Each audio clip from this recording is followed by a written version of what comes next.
Hi everyone, it's QuickyBaby and welcome back to World of Tanks, and today I'm playing in the tier 10 British medium tank, the Centurion Action 10, and also I'm making terrible dad jokes at the start of this game. Not sure I'm going to be able to live that one down. I'm clearly getting old if I'm replying to the EBR 105 like that. The Centurion Action 10 is far from the most competitive tier 10 medium tank. Nobody really thinks about this vehicle when they're thinking about playing ranked or thinking about playing Onslaught recently. I don't think I've seen this tank at all. I've pretty much seen all of the other vehicles, just no Centurion Action 10. Now, the Centurion Action 10 actually has lots of different statistics that are quite attractive about the tank. Great APCR rounds, fantastic high explosive anti-tank rounds, good HESH rounds as well for its standard HE. These rounds have 105mm of pen and 480 alpha, so you have possibly the best ammunition, I'd say, on any of the tier 10 mediums, apart from possibly the Leopard.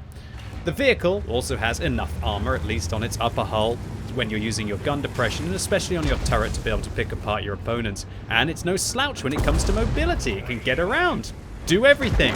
I guess the real problem for this tank is that its hull armor is just absolutely tragic when it's not using its gun depression, and its turret armor is terrible against high explosive anti-tank rounds, even when it's using its gun depression. And that's really the problem. It's a big old fat tank that just has a horrible silhouette that makes it a very vulnerable target, and I think that's why this tank does poorly. Also, it's just not sleek, it's not meta, it doesn't have that 14 degrees of gun depression like the SWB1 does, or I think the 12 or 13 like the UDES has. It pales in comparison to those vehicles with regards to either damage per minute in the form of the in the shape of the SWB1, or in alpha damage in the form of the UDES. Nevertheless, this tank, it can still work, especially when you consider the new field mods that are inside the game. I love to, for example, sacrifice a little bit of the view range that this vehicle has to be able to gain a little bit of top speed. That means the top speed on this tank is now 55 kilometers an hour, and your view range, your base view range, is still at kind of about 398, which is hardly any worse than any of the other tier 10 meds, and I think even a little bit better than the UDES, which really has to consider using coated optics and would never really drop its view range, unless you've got a premium consumable and all of your skills available on that vehicle. So the Centurion Action 10, a bit like the M48, which has 420 meters base view range, really benefits from the flexibility that you have to drop the view range to improve the mobility of the tank. And when you've got 10 degrees of gun depression like the Centurion Action 10, if you can get yourself into a high ground position like this, do something a little bit non-conventional against the enemy team here, well, it can really work out. And then you've got all the firepower that you need. So I decide to fire a high explosive round here. In retrospect, that looks like it's a bit of a misplay, and I should definitely fire at the top of the E3 there and not their upper plate. And I have to go forwards, and unfortunately it looks like the E3 is going to be able to escape from my wrath. Probably should have just gone for the heat round.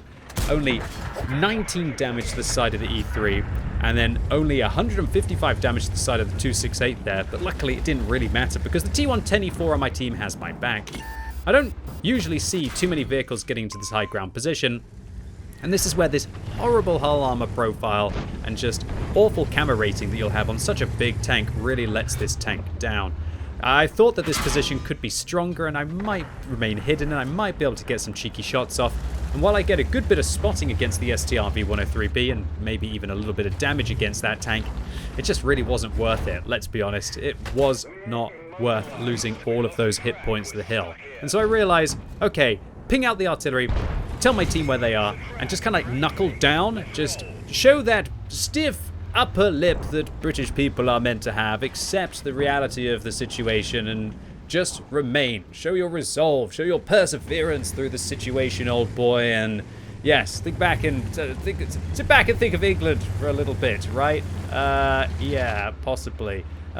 It's just always a little bit sad when you have to accept those situations that the lack of, should we say, the competitive nature of the vehicle forces you into. And quite often with a tank like this, it's about thinking what you can do rather than what you want to do.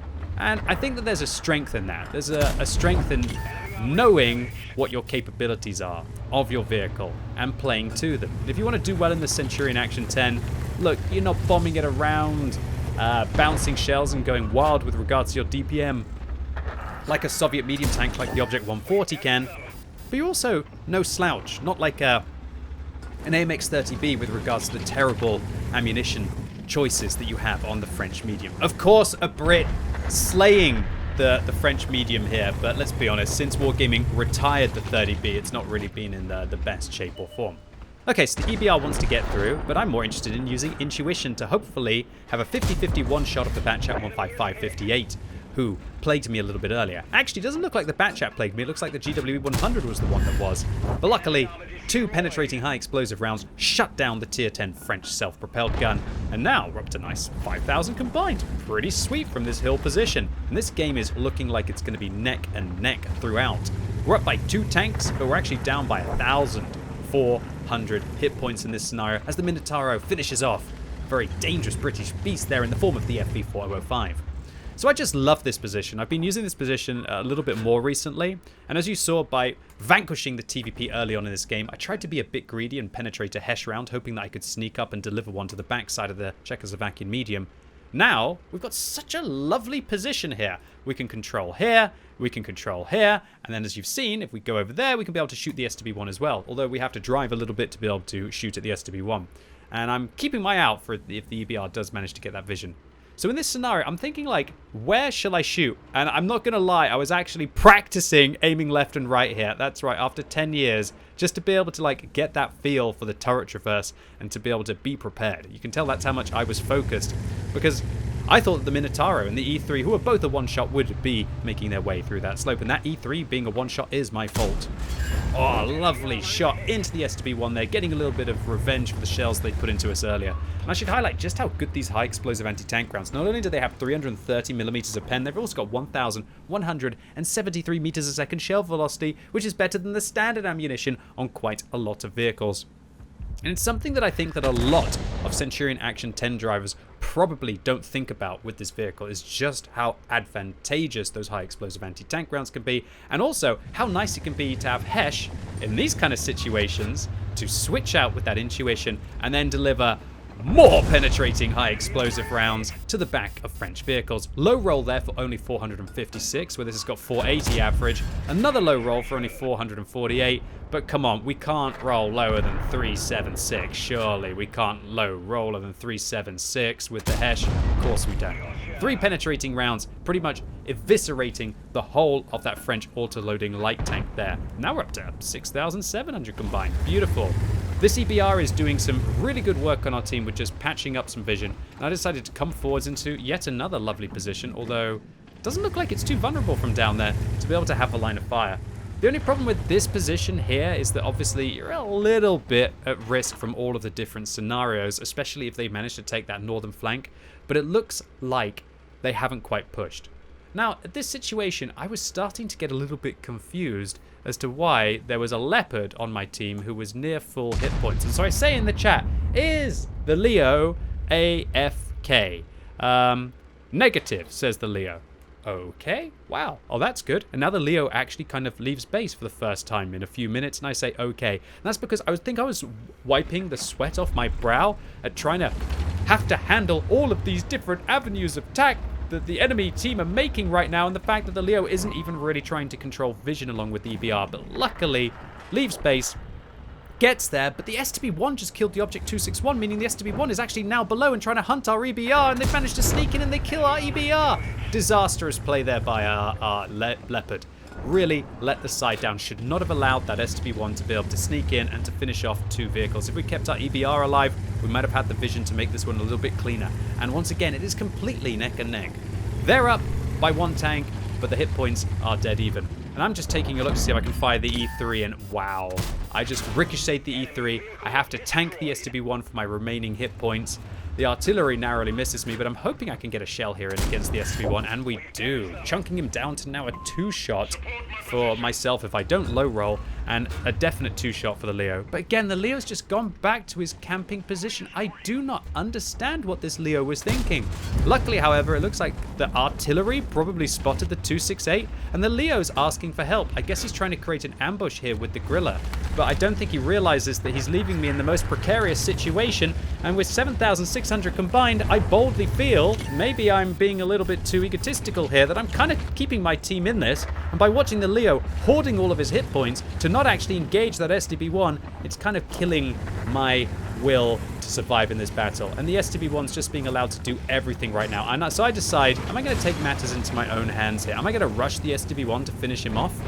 Or am I going to avoid the 268, who's actually making their way up towards the hill, and instead try and take the RNG out of the game in the form of the artillery? Luckily, the Leo finally manages to finish off the STB-1, and our Grilla lays in ambush, hopefully to be able to finish off the Minotaur, which I have a quick look to see whether I can deal with here. So that 268 was clearly hunting me. They're a 2-shot for me, or a 3-shot, so I'm not able to really handle them in a 1 versus 1 fight on the hill, especially with the artillery support, and oh dear. 268 finds me. I wiggle, I dodge. Oh my goodness gracious. Now I'm going to load a heat round and go after him. The artillery spots me a little bit, but I want to confirm that shell. The artillery takes a swing at me, luckily misses my tank, and oh my word, do we get 1 free shot into the GW100? And I was just hoping that that bounce off the 268 was not going to be regretted later on in the battle, as the Leo actually manages to go back and shuts down the Minotaur with the Grilla. So right now what I need to do is just use this building to avoid getting shot by the 268 and try and get 50 meters away from the GWE100 to make sure that they can no longer proxy spot me, because I know that when they can't proxy spot me that I'll be able to make my way around and hopefully be able to make the flanking play here. But I actually decide it's a bit too risky. Maybe the 268's got binoculars, and remember my camera rating on this vehicle isn't excellent, and so I think it would be game losing if I go and expose myself to the 268 right now. So instead what I'm going to do is just aim for the GWE100, sit in this bush which will hopefully protect me a little bit from the 268, and be prepared here, aiming right on the ridge to hopefully have the quickest shot that we can have into the enemy artillery. But that 268 has now taken the high ground of the map, and they actually get spotted in this scenario. I reverse just in case maybe they're going to get me. Looks like the Leo manages to hit the 268 once, and the Leo actually shuts down the Leopard on my team. Okay, so I decide, with the 268 clearly going after the rest of my team, that it's my time to be able to get rid of this arty, because if I don't, the arty could splash the Grilla or could splash me and cause some absolute grief. Unfortunately, the DW100 manages to proxy spot me there, so I decide to get myself out of harm's way from the 268 and finish off the arty there. And now we're in a 2 versus 1 scenario against a tank with no turret, with 2.5 minutes left on the battle. This one should be simple, right? So I reset my vision. I know that the 268 can no longer proxy spot me here, and my decision is, yo, I don't want to go and try and fight a 268 in a close quarter situation, so I'm instead going to make sure that I drive around here so that I don't get proxy spotted, don't enter the cap circle until I'm in a position where I feel like I'm going to be out of line of sight of the 268 around here, and now I'm going to enter the cap circle and start to apply pressure to the enemy team. But my Grilla, well, they've decided to just go and sit on a corner. I ping the map to ask the Grilla to come and assist me. The Grilla misses the 268 and gets shut down. And now, oh my goodness gracious, I am in a sweaty scenario. Should I leave the cap circle and go and try and fight the 268? Will he just camp in a bush and wait for me to come after him? Possibly. I feel like what I have to do right now is to just hold the cap and to force him to come after me. The Bat Chat 15558 on my team called Mario7Tank says, "Oh no!" I press affirmative and say, "Oh no indeed," knowing the gravity of this situation.